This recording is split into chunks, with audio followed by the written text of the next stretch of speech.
Bună ziua și bine v-am găsit! Bună ziua! Bună ziua! Suntem aici alături de actorul Bogdan Costea. Se poate să-l mai fi văzut în spectacolul Dale Carnavalului, în regia lui Radu Gabriel, unde a făcut un rol extraordinar, după cum spun toate cronicile, și toți spectatorii care au ieșit de la acest spectacol l-au reținut, în special pe Bogdan Costea, care a făcut... Toți spectatorii care n-au ieșit la pauză. Exact. Mai și glumind, da. Da, spuneam de crăcănelul dumneavoastră, excepțional. Ați făcut acolo un cuplu extraordinar cu Iulian Sfircea, dacă... Iulian Sfircea, da. Toată lumea îi greșește numele, îl pocește, îl strigă Iulian Sfârcea, Iulian Zbârcea. Da, Zbârcea. Pe el de fapt îl cheamă Sfircea. Pe el de fapt îl bufnește râsul. Da. Și în scenă și în viața îl cheamă Sfircea. Ei, nu cred că în scenă îl bufnește râsul, cred că este doar o joacă a lui. O joacă a lui, se detașează de personaj, ba intră în el, ba iese din el. Da, un soi de glumă, așa. Da. Pentru el teatru e o glumă. Mari artiști așa fac și așa au făcut dintotdeauna. Ce vreau să vă întreb, am înțeles că lucrați acum la un nou proiect, alături de aceeași echipă. Exact, aceeași echipă lucrează. Cum se numește proiectul acesta nou? Un pedagog de școală nouă, pentru că este un proiect nou, se va numi un pedagog de școală nouă. Nou, proiectul e nou, școala e nouă. Proiect nou, așadar, școală nouă, pedagog de școală nouă, toate se leagă, văd. Toate zvei și nouă toate. Da, minunat. Și cu cine veți lucra în acest spectacol? Am înțeles că este aceeași distribuție de la Dale Carnaval. Exact, aceeași distribuție. Da, puteți să enumerați aceste... Da, cum să nu. Interpreții vor fi Ionuț Oprea, cel care juca Nae Girimea. Da. Va interpreta pedagogul. Minunat. El având așa o aură mai autoritară. El are aura asta autoritară, el e mai mare ca noi, el are și altă școală. Am înțeles că a terminat la Cluj, domnul Oprea, da? A terminat la Cluj, el la București, acum ce să facă și el? Da, și a început o nouă viață. A început practic o viață nouă. Așa. Robert Neagoe, la fel, care a terminat... El juca pe la Tulcea, dacă nu mă înșel. La Turcia, acum joacă la București, joacă împreună cu noi. El va juca în schița... ce va juca? Va juca Justiție. Justiție, minunat, extraordinar. Alături de cine? El va fi judecătorul, alături de Iulia Verdeș, celebra Iulia Verdeș, care filmează... Da, ea face mai mult film, am înțeles.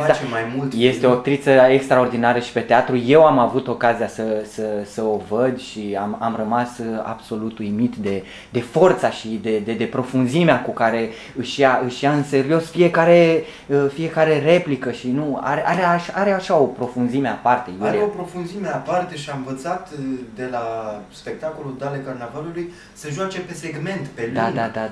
Jocul pe segment, este foarte important. Și va mai juca în Justiție și Vlad Șpilca, noi îi spunem Donald. Da, Donald, drăguțul de el. Da, un simpatic. Va fi o nouă treaptă pentru el, pentru că va încerca să-l joace pe, cum îl cheamă? Iancu Zugravu. Iancu Zugravu din bețivul din Justiție. Da, din Justiție. Da, extraordinar. Și cu cine? Scuze. Sunteți bine? Da, v-ați negat puțin. Da. Și cine va mai fi în acest proiect? Va mai fi, bineînțeles, Iulian Sfircea. Iulian Sfircea va fi din nou onorat alături de mine. Vom face din nou cuplu. Nu renunțați la ideea dumneavoastră de cuplu comic. De cuplu comic. Cu care practic v-ați consacrat în teatru. Ne-am consacrat, suntem un reper în teatrul românesc, aș putea spune. Da. Vom juca Căldură mare. Căldură mare, un text clasic, extraordinar. Mari actori ai României au jucat acest text. Cum vă simțiți să știți că stați pe umerii unor giganți care au lucrat acest text, care au făcut istorie cu acest text? Problema nu e cum ne simțim noi, problema e cum se simt giganții, având asemenea poveri în spate. Sunt sigur că se simt amenințați de acest cuplu care vine din spate cu o prospețime și cu o noutate absolută. Da. Da, să trecem la... Stați un pic, nu i-am menționat pe toți colegii. Asta vreau să spun, să trecem și la partea feminină. Partea feminină e reprezentată de Iulia Verdeș. Da, după cum am și de Camelia Pintilie, o frumusețe, o mare doamnă a teatrului românesc deja, deși este practic debutantă. O mare doamnă, deși ea încă este o domnișoară, ca să zic așa, e domnișoară. Da, o actriță excelentă. Am apucat să o văd în nenumărate roluri și întotdeauna mi-a produs o impresie. Am plecat acasă cu ceva din toate interpretările dumneavoastră. Este o actriță extraordinară și mă mir că a reușit să-și împartă timpul printre atâtea proiecte, pentru că știu că ea și filmează, ea joacă foarte mult și cred că a făcut o alegere bună să rămână alături de această echipă. Să sperăm că va rămâne până la capăt. Da. Da. Cine mai... Ea va juca în Bacalaureat. Va fi Madame Georgescu, alături de Ștefan Huluba. Apropo de Ștefan Huluba, el a fost introdus în această echipă mai târziu, mai ulterior a fost introdus. Da, mai ulterior, da. Mai ulterior, deoarece Donald, cum ne place nouă să-i spunem, avea o șușă în Banat.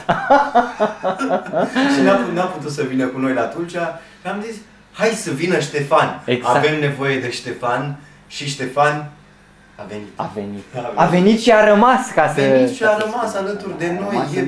Ne bucură cu prezența lui. Și că tot vorbim și de Ștefan și de Donald, ei vor avea împreună o altă scenă, Cum se înțeleg țăranii. Nici o legătură cu actorii. Minunat.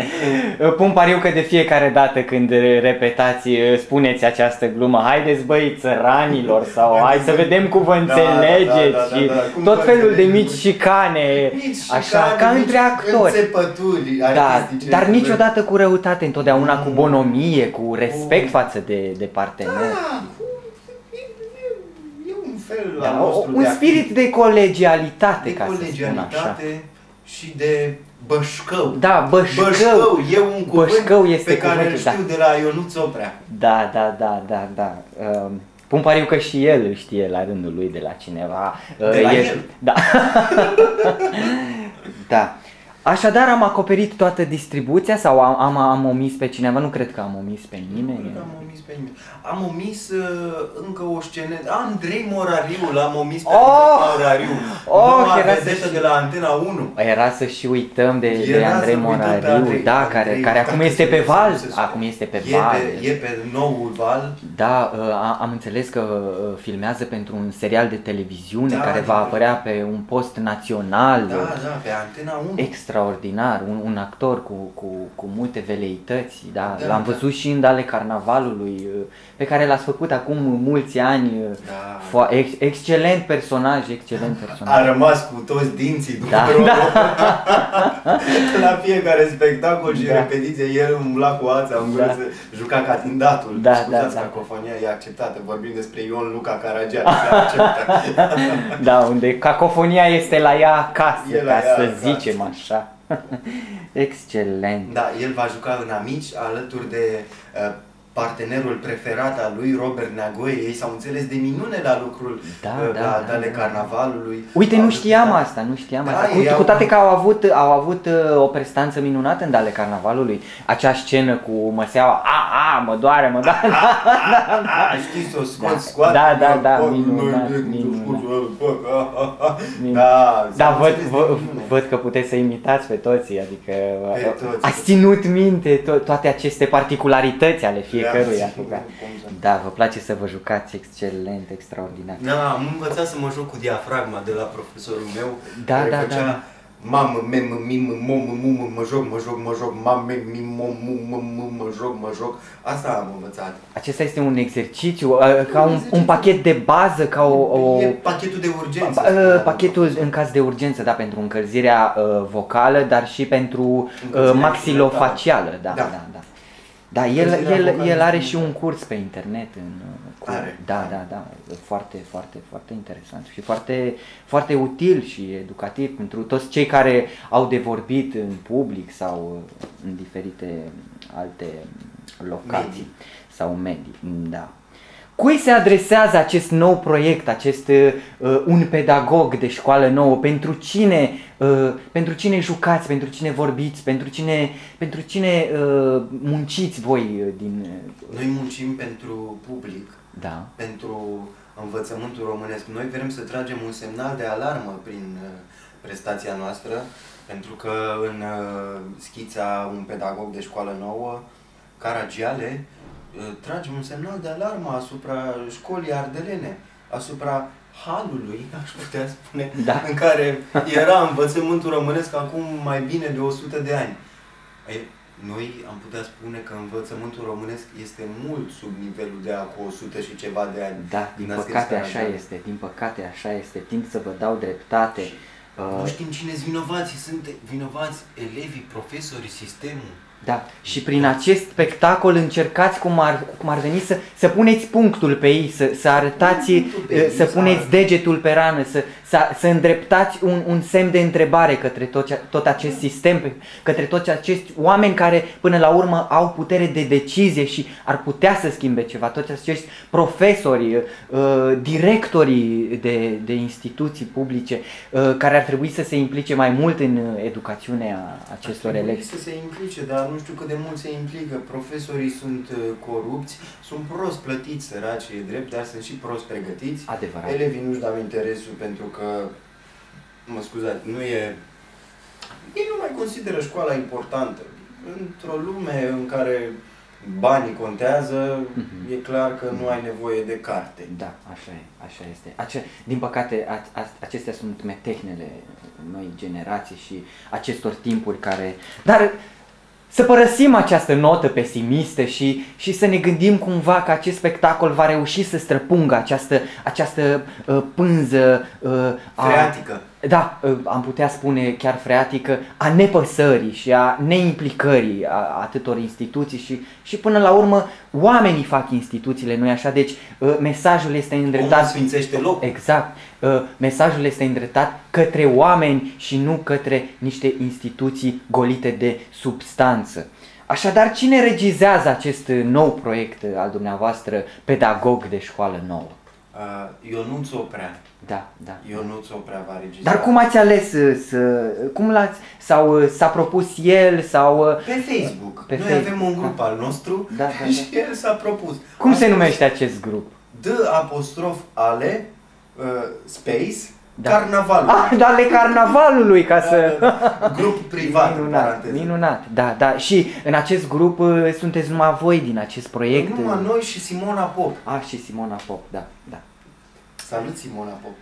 Bună, Simona, te salutăm și te îndrăgim. Da, ea și-a băgat picioarele, ca să spunem pe românește. Da. Și spun, și-a băgat picioarele pentru că ăsta e felul ei de a merge. Așa merge ea, merge cu picioarele băgate adânc în podea. Și le bagă. Este o fire mai telurică, este un gen de om care este mai bine ancorat în realitate și în problemele de zi cu zi. Probabil și acest mers denotă o aplicațiune a ei față de toate lucrurile acestea tangibile, pământești. Exact, ea fură energia pământului, ea este tot timpul în contact cu mama Terra. Cu solul. Da. În momentul în care ea își împinge bine treptele în podea, prinde energie de la pământ și începe să umble și cumva ne deranjează pe noi cei care nu suntem atât de bine înfipți în pământ. Cum ați lucrat cu Ionuț Oprea, cu coordonatorul acestui proiect? Care au fost, cum să spun, mijloacele prin care ați comunicat? Cum ați reușit să duceți la bun sfârșit aceste repetiții care sunt sigur că nu le-am dus încă la bun sfârșit. Da, deoarece încă se repete, dar care a fost metodica? Adică a venit, din partea cui a venit? A fost mai mult un colocviu? A fost un colocviu, ne-am adunat, ne-am strâns la el acasă, el și cu mine la el acasă, Iulian și cu mine la mine acasă. Ceilalți chiar nu știu ce au făcut deocamdată. Știu că Camelia e la Rânca, acum filmează. Salutări Camelia, la Rânca acolo, sperăm că ești bine. Iulian cred că se plimbă cu mașina acum sau doarme, Andrei nu știu ce face. Andrei sigur filmează. Filmează. Robert mănâncă o salată pentru că ține foarte mult la dieta lui. Da, am înțeles că este vegetarian sau... Este vegetarian, nu consumă mici. Da, este o alegere foarte bună, foarte sănătoasă, din ce în ce mai mulți oameni aplică această metodă și este de lăudat, într-adevăr, este de lăudat.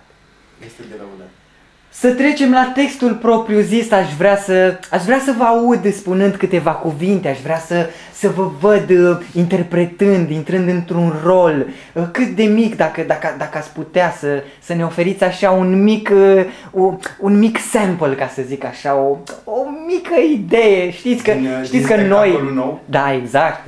E spectacolul nou. Bine, am vrea doar așa o mușcătură dintre acest fruct interzis, să ne desfătăm și noi și spectatorii cu o mică reprezentație din partea dumneavoastră. O să fac asta pentru dumneavoastră. Vai, sunteți minunat, pentru cei care ne privesc. Dar trebuie să mă ajutați. Sigur. Trebuie să...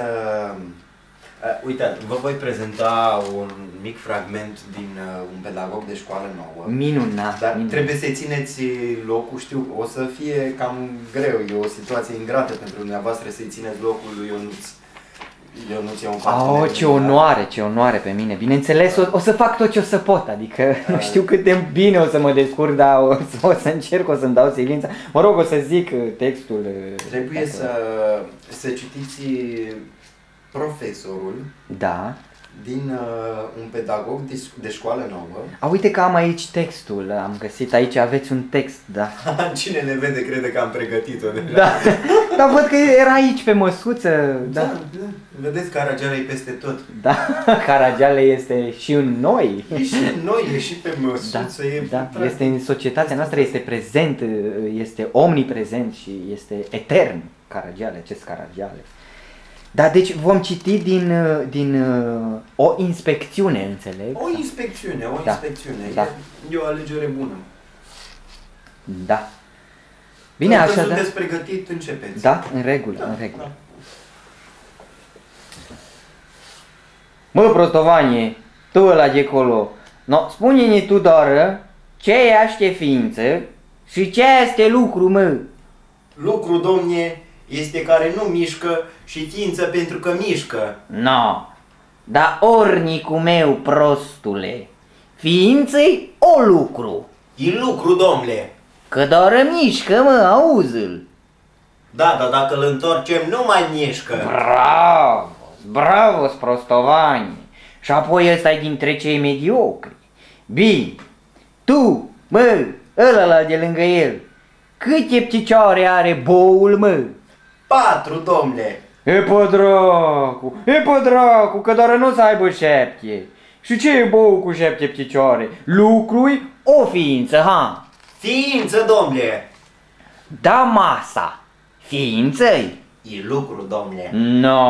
Că n-are și ea 4. Da, dar nu se mișcă, domnule. E pe dracu să se miște. Poate cu spiritismus. Aici vor fi râsete în sală. Am înțeles, aici am înțeles că va mai intra încă un personaj, inspectorul. Va intra Iulian Sfircea în rolul inspectorului. Care va întreba... Să binevoieți să-l jucați și pe Iulian Sfircea. Inspectorul care spune, mă rog, cum îl cheamă pe elevul acesta? Iar profesorul răspunde? Așa, Anibal Ionescu. Inspectorul? Răspunde bine. Profesor. că ăsta e dintre cei bunișori. No, la geografie acum. Bă, tu de acolo, spune-ne tu, dar toate statele Europei. Franța, domnule! Franța, bine. Anglia, domnule! Iaște. Germania, domnule! Germania. Scuze, e o problemă cu textul. Elveția, Rusia, Suedia, Italia, Belgia, Olanda, Turcia, Bulgaria, Rusia, Belgia, Serbia și Muntenegru și Grecia, domnule. Și apoi mai care, mă? Atâtea, domnule. Da Spania? Și Spania, domnule. Da Spania? Unde e Spania?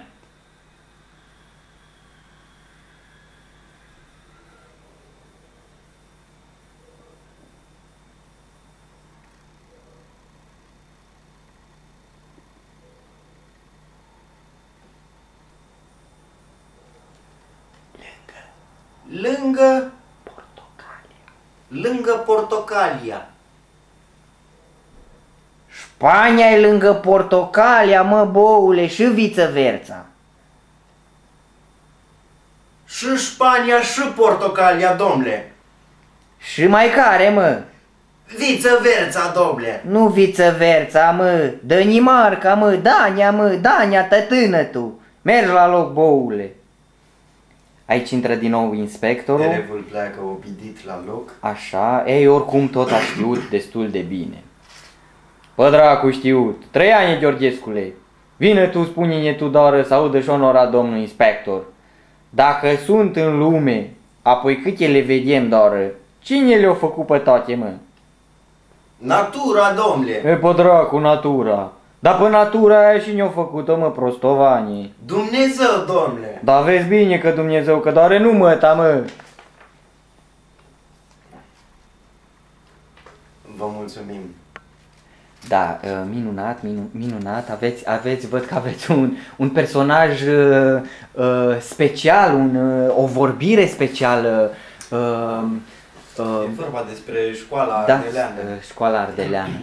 Da, vă mulțumim că ați fost alături de noi și așteptăm cu nerăbdare acest nou proiect și... Premiera va fi la Ovidiu. Da. Și când spun Ovidiu nu mă refer la Ovidiu ca și persoană. Nu o să jucăm la Ovidiu. O să jucăm la Ovidiu. Da, este vorba de acea localitate de lângă localitatea Constanța. Ovidiu Da, din da, Constanța, da. da, da. Unde a trăit Marele Ovidiu. Da, da. Și la ce oră, în ce dată? Pe 31 martie. Da, la orele 19. Așadar, dragii noștri, dacă Da. doriți să vedeți acest minunat spectacol realizat de această distribuție spectaculoasă, vă așteptăm în data de 31 martie în localitatea Ovidiu, la Casa de Cultură a Sindicatelor, începând cu orele 19. 19 trecute fix. Ca să parafrazăm, să încheiem într-o notă de carageliană, ca să zic așa, da. Așadar, vă mulțumim, vă așteptăm să vizionați acest minunat spectacol, toate cele bune și, domnule Bogdan Costea, vă mai așteptăm în studiourile noastre, probabil, Mare plăcere, după premieră. Da, probabil după premieră și cu gânduri de un următor alt proiect. Cu mare plăcere voi veni alături de dumneavoastră și vă aștept la premieră. Să fiți sănătoși și să auzim numai de bine. La revedere! La revedere!